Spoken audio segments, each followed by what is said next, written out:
Bon, bah, tout d'abord l'abstention, évidemment, puisque même s'il y a quelques éléments positifs, on voit que ça augmente dans certains pays. Globalement, quand même, le niveau baisse à nouveau par rapport au niveau de 2004, mais surtout, il baisse régulièrement depuis 30 ans qu'il y a des élections directes du Parlement européen, alors que parallèlement, les pouvoirs du Parlement européen augmentent considérablement, même au fur et à mesure des révisions des traités. Donc c'est ce paradoxe qui se maintient. Et il faudrait évidemment arriver à renverser la tendance pour les prochaines élections. Alors il y a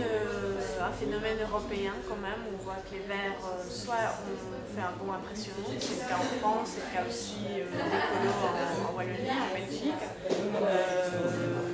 Dans d'autres cas, ils se sont maintenus à un bon score, ou même un petit peu augmenté,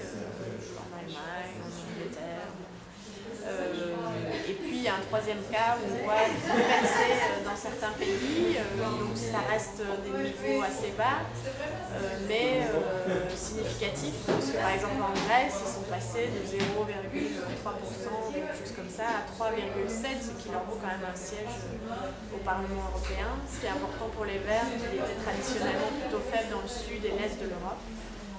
Donc là, on voit que aussi, côté des pays d'Europe centrale, il y a quelques partis verts qui font des meilleurs scores, même si là, ça ne leur permet pas d'obtenir un siège. L'abstention fait évidemment qu'on se pose des questions quand même sur l'intérêt que les citoyens portent aux institutions européennes et surtout la connaissance qu'ils en ont, puisque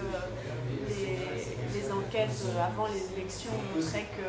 les deux raisons principales pour lesquelles les gens disaient ne pas aller voter, c'était un manque d'intérêt, qui était lié à deux éléments principalement. Le premier, c'est l'impression que son vote ne comptera pas,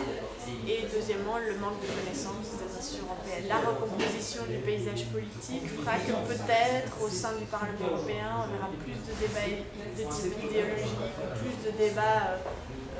des débats plus tranchés sur pour ou contre l'intégration européenne, et peut-être que du coup l'attrait des médias sera plus grand, et donc peut-être que le Parlement européen, in fine, en sortira un peu renforcé, mais ça c'est à voir dans les mois à venir. Il faut se méfier du terme relance, parce que bon, il y a des tas de choses qui sont quand même en cours, comme les grandes négociations sur le paquet énergie-climat, Copenhague, les négociations internationales, etc. Donc là, il y a un processus qui est en cours et il faut le prolonger. Et là, par exemple, le fait que les Verts aient fait un bon score, évidemment, est plutôt positif comme force d'impulsion, en particulier sur toute la position de l'Union européenne dans le domaine du changement climatique. Après, la relance, comme vous dites, pourrait venir, à mon avis, d'un groupe d'États membres un peu plus convaincus et qui veulent aller plus loin ensemble, mais qui ont un lien fort peut-être avec leurs députés, les députés du parti qui est au gouvernement, au Parlement européen, leurs commissaires, etc. Donc je pense qu'aujourd'hui, s'il y a relance, ça doit nécessairement venir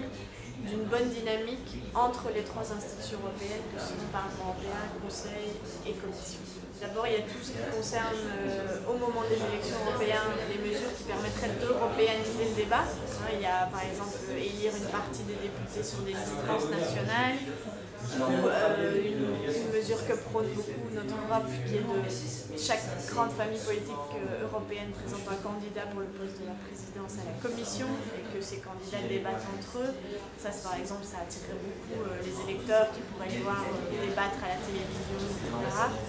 Donc européaniser le débat au moment des élections, et puis entre les périodes électorales ou référendaires, puisqu'on voit que dans les référendums il y a quand même un intérêt important. Là, la responsabilité est surtout au niveau des responsables politiques nationaux, qui ont un peu trop tendance à dire une chose à Bruxelles et une autre quand ils reviennent dans leur État, donc à ne pas parler d'Europe en temps normal, donc les médias ne relaient pas trop les questions européennes en temps normal. Donc en dehors de période électorale, pour moi la responsabilité première, ce sont les politiques nationaux qui doivent absolument plus souvent éclairer les enjeux européens, expliquer ce qu'ils vont décider à Bruxelles. Et quand je dis nationaux, c'est aussi les responsables politiques locaux qui ont sans doute aussi un rôle, un lien à faire entre ce qu'ils font au niveau local et ce qui se fait au niveau européen.